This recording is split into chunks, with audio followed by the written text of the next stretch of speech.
U ovom videu ćete naučiti kako zamijeniti filament na 3D printeru.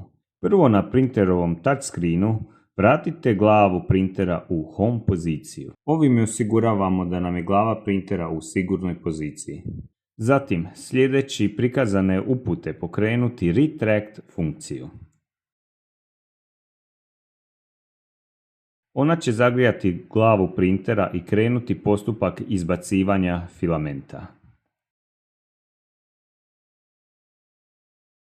Dio originalnog filamenta će iscuriti van. Isto vrijeme ćete vidjeti kako s gornje strane glava printera gura filament van.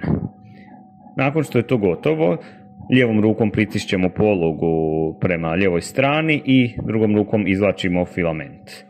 Zatim lagano filament okrećemo i izvlačimo iz senzora. Novi filament uzimamo i režemo ga pod kutem od 45 stupnjeva.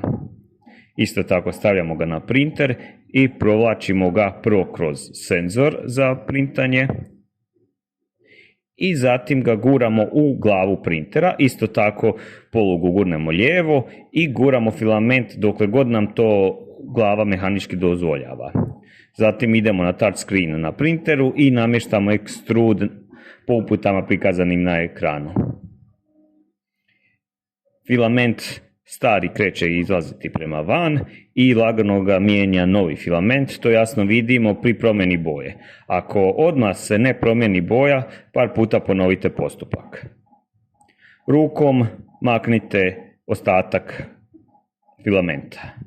Ugodno printanje i spojite vašu maštu sa tehnologijom.